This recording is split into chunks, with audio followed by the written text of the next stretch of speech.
안녕하세요. 황야의 싸다가 토크 시간입니다. 네, 오늘의 황야 사연은요. 결혼 혼수부터 모든 걸 큰며느리의 의견을 물어보는 시댁 때문에 우라통이 터졌지만 그 숨겨진 비밀을 알게 된 어느 한 아내분의 사연입니다. 사연 읽기 전에 구독과 좋아요, 많은 공유 부탁드릴게요. 저와 남편은 작년에 결혼을 하였고 남편은 2남 중 처남인 아내입니다. 아주버니와 남편은 4살 차이, 형님은 저랑 동갑이에요. 형님네는 결혼한 지 5년쯤 되었고 곧 세돌 되는 아들 하나 있습니다. 형님네는 시댁과 같은 빌라에 살고 있고 형님은 아버님 사업을 도와드리고 있습니다. 아버님은 사리 분별 정확하시고 성공한 사업가이세요. 자식에 대한 애착이 강하시며 경제권 완전히 장악하신 분이라 시댁 식구는 절대 복종입니다. 시어머니는 근본은 착하신 분인 건 압니다.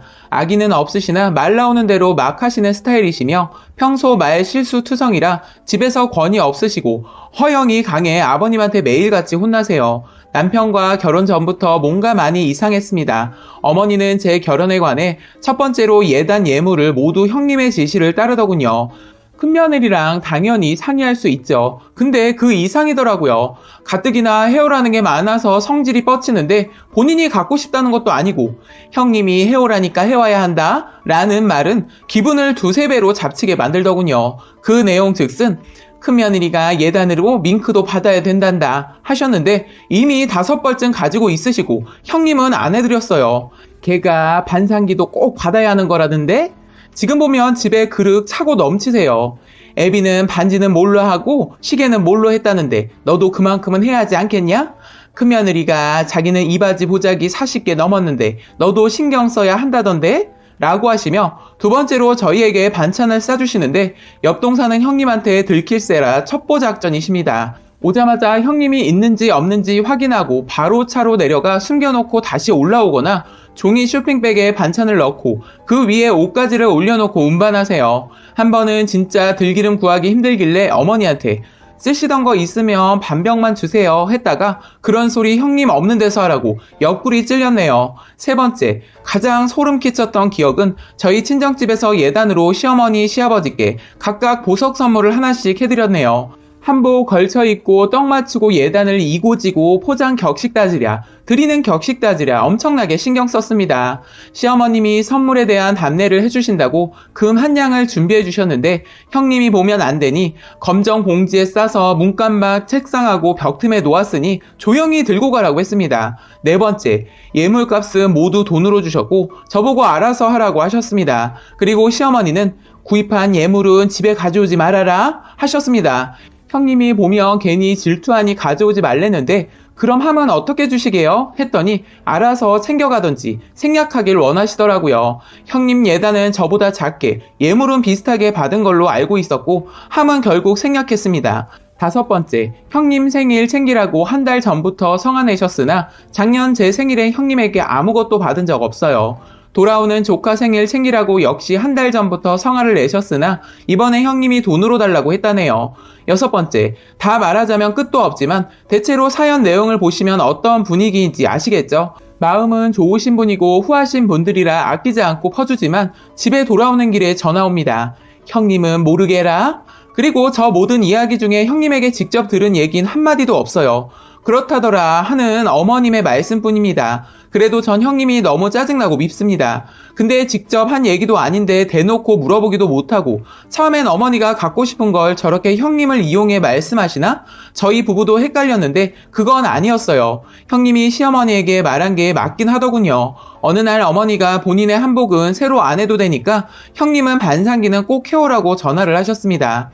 본인 의지로 집에 널린 그릇 말고 굳이 그릇을 위해 새 옷을 마다할 분이 절대 아니세요. 뭐 덩달아 본인의 허영을 채우신 부분도 없지 않으시겠지만요. 하지만 큰며느리 한마디에 알아서 복종하듯 하신 게 훨씬 클 거예요. 저희 시댁에서는 형님이 상전이세요.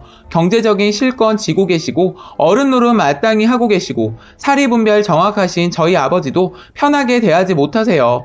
예단이며 이바지며 대체로 아버님한테 걸리면 욕먹을 어머니지만 허영 많은 어머니가 형님을 방패 삼으면 아버님도 더는 크게 말씀 안 하세요. 그래서 제가 너무 궁금하더군요. 형님의 생김새가 예쁜가 하면 그것도 아니고 행동이 싹싹한가 하면 그것도 아닙니다. 할 도리 정확하고 폐 안 끼치는 성격이지만 애교나 먼저 뭘 알아서 하는 법은 절대 없으며 살갑거나 귀여운 스타일은 전혀 아니세요. 형님한테 직접적으로는 큰 불만은 없지만 형님이 아니라 제 친구였다면 적당히 잘하고 산다 해줬을 겁니다. 처음에는 시부모 모시고 사느라 수고하는 대가인가 했지만 그것도 아닙니다. 같은 빌라 살지만 모시는 거랑은 개념이 좀 다른데 시댁에서 애 봐주시고 시댁 살림은 가정부가 와서 하시고 형님은 일하긴 하지만 널널한 프리랜서지만 생계형은 아닙니다. 형님도 집도 가정부를 쓰시고 주말에는 서로 집안에서 터치 안 하세요. 아버님은 혼자 계시는 거 좋아하시고 어머님은 놀러 다니시느라 집안에 잘 안 계시는데 한 달에 일주일 이상은 여행 중이라고 보시면 됩니다. 아버님이 형님에게 월급 형식으로 주고 있는데 하는 일에 비해 두세 배는 주시고 조카에게 들어가는 경비 대부분 시댁에서 대주세요. 도대체 시댁은 왜 저렇게 형님 눈치를 보는지. 그런데 더 이상한 건 예뻐하는 눈치는 아니더라고요. 눈치 보고 엄청나게 챙기는데 지나치게 어렵게 여긴다고 해야 할까요? 그 비밀은 제가 그놈의 결혼 생활 동안 속상해서 오랜 기간 울고불고 하니 한참 만에 신랑을 통해 들을 수 있었네요. 아버님은 어릴 때부터 형을 신뢰하지 않으셨다고 합니다. 동생에 비해 공부도 못했고 좀 야물지 못하고 숙기도 너무 없고 사업을 이으려고 이은 게 아니라 취업해서 일할 만한 놈이 아니기에 데리고 계신다고 해야 할까요?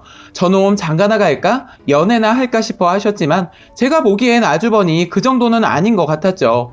아무튼 아버님에게는 좀 기대에 못 미치는 것 같기도 하고 늘 걱정이었던 장남이 어느 날 형님을 인사시켰던 거죠. 객관적인 조건도 형님이 더 나아 보여요. 아주버니에 비해 나이도 8살 정도 많이 어렸는데 돈에 대한 집착이 형님이 강합니다.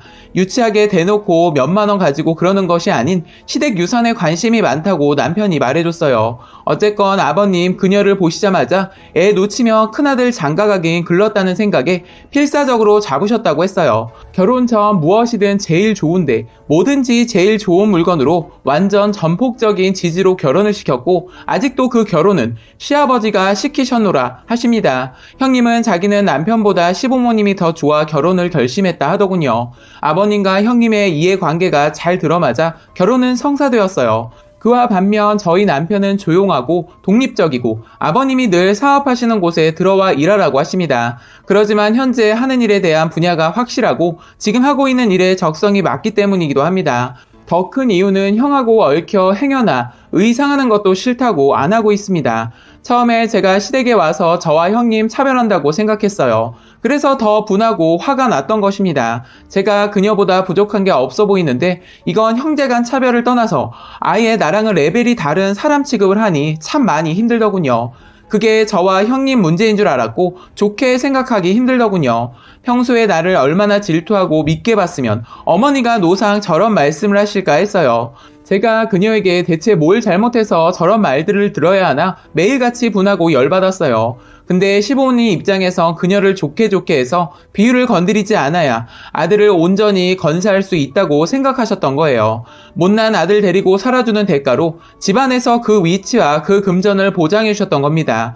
평생 호라비로 데리고 살아야 하는 거 아닌가 했던 큰 아들을 똑똑한 며느리가 아들 챙겨주니 그 은혜를 갚으시는 꼴이죠. 시간이 지나 아직도 형님이 좋지는 않습니다만 사정을 알고 난 뒤로는 최소한 밉지는 않게 되더군요. 어머니 아버님 입장도 바꿔 생각해보니 이해가 갑니다. 한편으론 형님이 불쌍해 보이기도 한데 그 집에선 행여 형님이 알아서 마음 상할까봐 형님 모르게 진행되는 일도 많습니다. 그래서 본의 아니게 종종 혼자 바보가 되기도 합니다. 라고 사연 올려주셨습니다. 오늘의 댓글 소개해드리겠습니다. 10손가락 깨물어 안 아픈 손가락 없다지만 아픔의 강도는 다르다고 하죠.